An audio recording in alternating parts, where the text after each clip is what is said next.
आप सबके बीच कहा जा रहा है कि जो भव्यात्मा अपनी आत्मा को अबद्ध और अस्पृष्ट, अनन्य और अविशेष, बिना विशेषताओं को बताए, प्रदेश भेद रहित अखंड सूत्र के माध्यम से देखता है, वह संपूर्ण जिन शासन को देखता है, जानता है।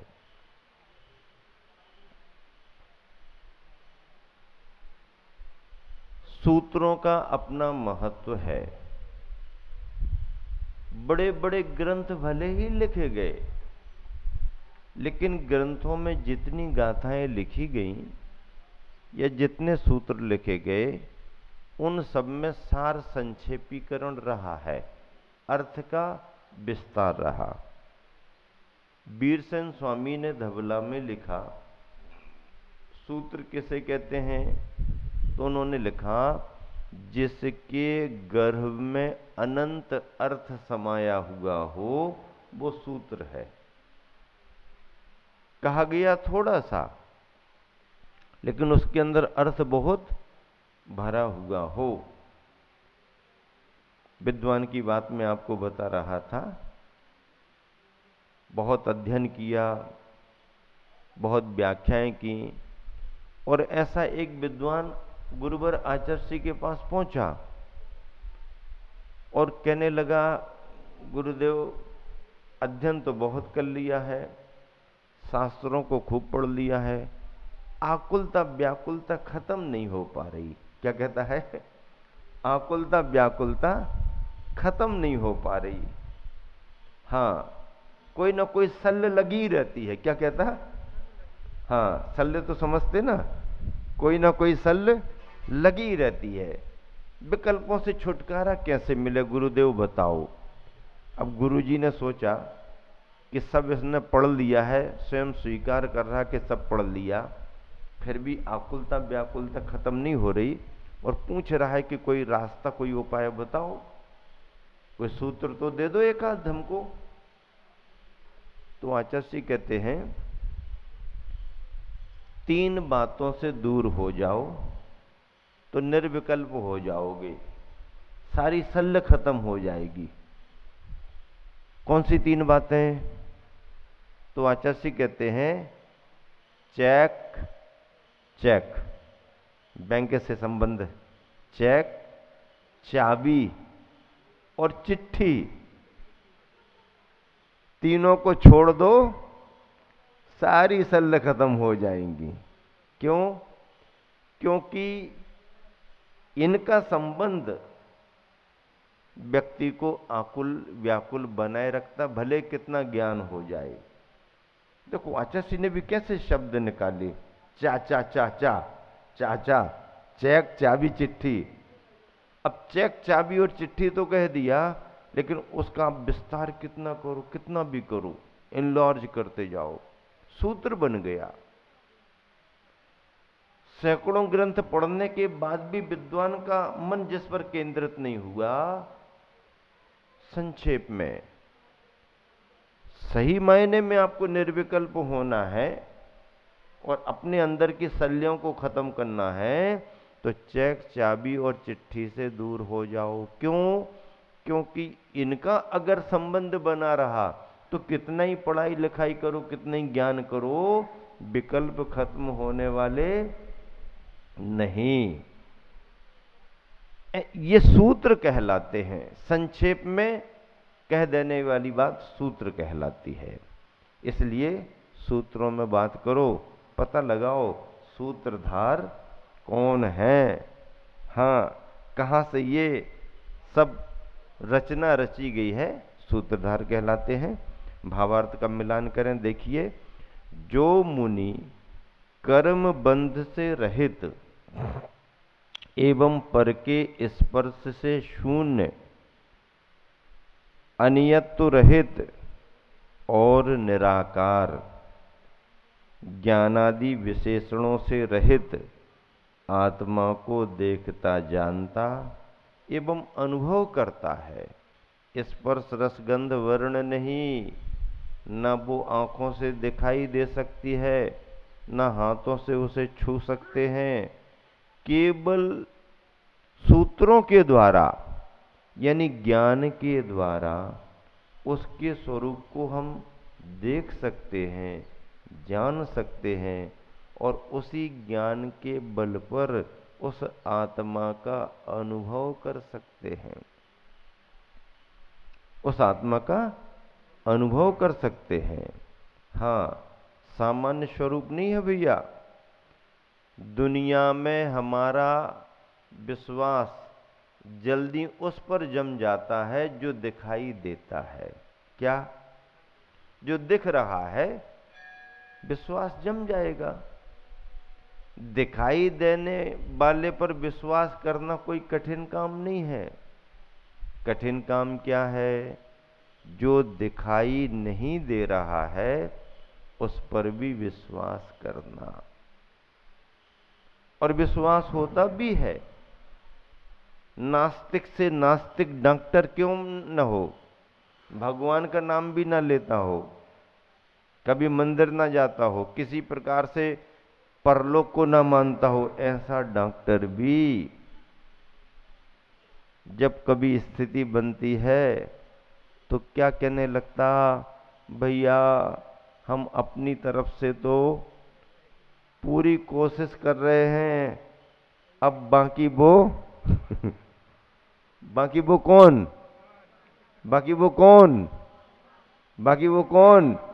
ऊपर वाला जाने।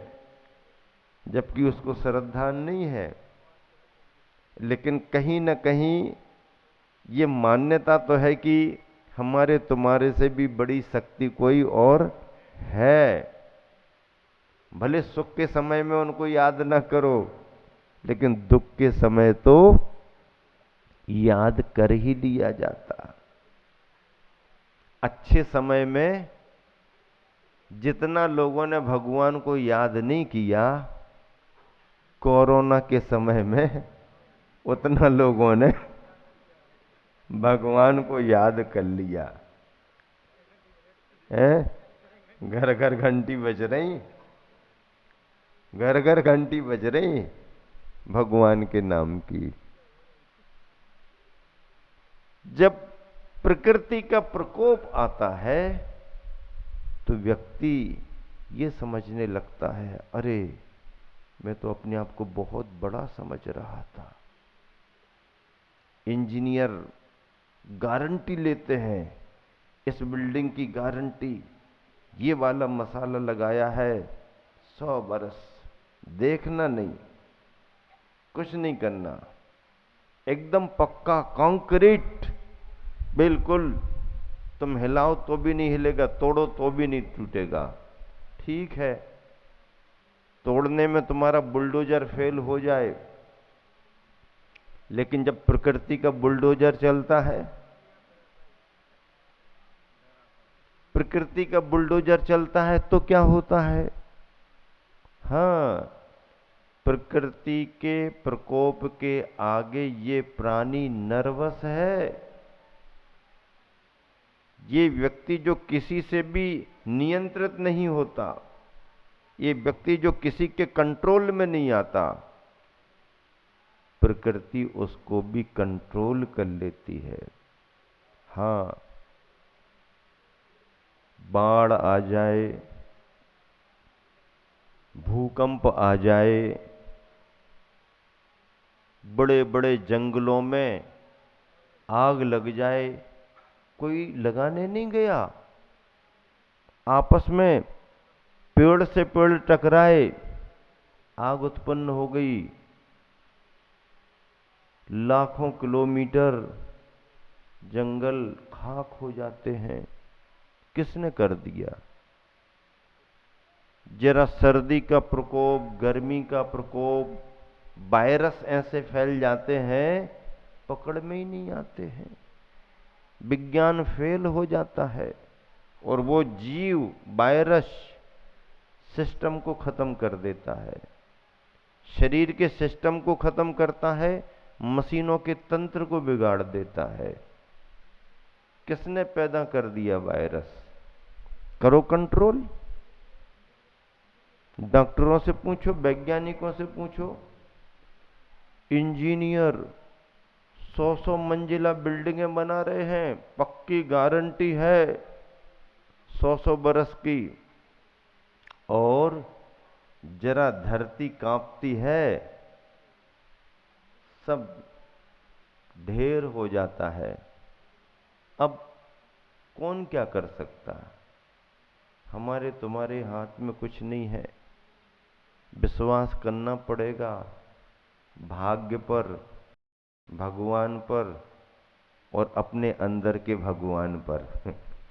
हाँ, बाहर के भगवान पर तो विश्वास करना ही पड़ेगा, अपने अंदर के भगवान पर भी विश्वास करना पड़ेगा। भाग्य विधाता कौन है? हमारे अंदर का भगवान ही भाग्य विधाता है।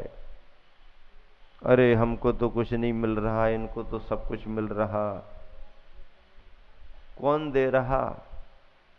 न कोई दे रहा और न कोई मांग रहा। तुम्हारा अपना भाव, तुम्हारा अपना कर्म भाग्य बनता है। इसलिए तुम अपने ही भाग्य के विधाता हो, बनाने वाले हो। आत्मा पर विश्वास करना ही पड़ेगा। बहुत बड़ा वैज्ञानिक हुआ है आइंस्टीन। हाँ, वैज्ञानिक दुनिया में खोज करने में बेताज बादशाह कहा है। बादशाह ताज वाले होते हैं, उसको ताज नहीं लगाया किसी ने, लेकिन वैज्ञानिक दुनिया का बादशाह। और जब मरने की उसकी स्थिति बनी, उससे पूछा कि क्या इच्छा है तुम्हारी, क्या क्या इच्छा है तुम्हारी? तो उसने कहा कि वैसे मुझे विश्वास तो नहीं है कि पुनर्जन्म होता है, दोबारा जन्म होता है, ऐसा विश्वास तो नहीं है, लेकिन पढ़ने में तो आया है, पढ़ने में तो आया है, पर विश्वास से नहीं जम रहा। तो कहता है कि वैसे विश्वास तो नहीं जम रहा कि फिर से जन्म होता है, पर अगर जन्म होता है फिर से, तो मेरा एक बार भारत में जन्म हो। हाँ, क्या कहा उसने? वैसे विश्वास तो नहीं है कि फिर से जन्म होता है, पर अगर जन्म होता है तो एक बार मेरा भारत में जन्म हो। यूरोप में था, वहां क्या मिला? भारत के ग्रंथों को पढ़ा, जैन ग्रंथ भी उसने बहुत पढ़े। तो क्या कहता है कि वैसे मुझे विश्वास तो नहीं है कि फिर से जन्म होता है, पर अगर पुनर्जन्म होता है तो मेरी इच्छा है कि एक बार भारत में जन्म हो। और उसने और क्या कहा इसके साथ? और वह भी जैन कुल में जन्म हो। जैन कुल में जन्म हो उसने कहा, क्योंकि उसको जैन ग्रंथ पढ़ने मिले हैं, आचार्यों की वाणी उसने पढ़ी है। उन ग्रंथों के आधार पर उसने अनेकांत के सिद्धांत को अपने तरीके से आगे बढ़ाया, और पूरी दुनिया ने उस अनेकांत के सिद्धांत को स्वीकार किया। वो क्या कह रहा है कि भारत में जन्म हो और जैन कुल में जन्म हो। क्यों? क्योंकि उसको इस कुल की कुछ विशेषताएं मालूम चली हैं। जन्म का ही महत्व नहीं है, जन्म के साथ जो संस्कार दिए जाते हैं उसका उसको महत्व मालूम है। जैन दर्शन का महत्व मालूम हुआ। अब जिन लोगों ने जैन कुल में जन्म लिया है, उनसे यदि पूछें कि भैया बताओ, अब आखिरी समय चल रहा है, आखिरी इच्छा का है, तो कहोगे वो देश में जन्म हो जाए, वो भेष में, वो डिजाइन में जन्म हो जाए, इतने हो जाए उते हो जाए, जो देख रहे हो टीवी में और मिल नहीं रहे हो उते चले जाए, जो हो जाए वो हो जाए। बताओ, वो आदमी भारत को महत्व दे रहा, जैन कुल को महत्व दे रहा, और ये सोच रहे कि इतने चले जाते उते चले जाते। स्वर्ग का इंद्र सौधर्मेंद्र तरस रहा है क्या बनने के लिए, छटपटा रहा है कब आयु पूरी हो और बनूं, कब आयु पूरी हो बनूं। क्या नर काया को सुरपति तर से, सो दुर्लभ। भैया आयु पूरी होगी तभी मिलेगा, उसके बिना नहीं। नर काया को सुरपति तर से, सो दुर्लभ प्राणी। और जे बुद्धू इतने बैठे, सुर काया को नरपति तर से, सो दुर्लभ प्राणी। भरोसा नहीं है, मरने के बाद भले तुमने परंपरा बना ली कि सबको स्वर्गवासी लिखेंगे, इतना आसान है स्वर्ग में जाना है? आपने तो सबने तय कर लिया, कहीं भी जाए अपन तो स्वर्गवासी लिखेंगे। क्या लिखेंगे? हाँ, भले कहीं भी गया हो, तय कर लिया। अब एक दूसरे के बुरा थोड़ी लिख सकते हैं, भैया जो गया स्वर्गवासी है, सब तो सब स्वर्ग ही जा रहे का। और मान लीजिए कोई बुरा आदमी था और उसके बारे में लिख दिया मर गया तो नरकवासी, नरकवासी लिख दिया तुमने, वो गया हो या न गया, उसके घर परिवार वाले आगे तुम्हारे को नरकवासी लिखा तुमने, क्या समझ रखा है? अरे उसके काम तो ऐसे, अरे कुछ भी हो, लेकिन नरकवासी क्यों? स्वर्गवासी लिखो। सर्टिफिकेट तो स्वर्ग का ही देना पड़ेगा भैया, भले वहां इतनी जगह है क्या वहां पर, और इतना आसान है क्या? तो भी स्वर्गवासी, ये तय कर लिया हमने आपने। ये कहने का मतलब ये है कि हम और आपने ये तय कर लिया है कि जो भी यहां से जाते हैं वो सब कहां जाते हैं? सब जाते हैं, सब कहीं से भी जाएं, कैसे भी जाएं, लेकिन जाएंगे नहीं भैया, ये सच नहीं है, ऐसा हम नहीं मानते। सब स्वर्ग ही स्वर्ग जाएं तो फिर ये त्रियंच पर्याय और नरक पर्याय, इसका क्या होगा? वो तो सारी सीटें खाली पड़ी रहेंगी फिर, क्योंकि सारे स्वर्ग में सीटें भर रही हैं। नहीं,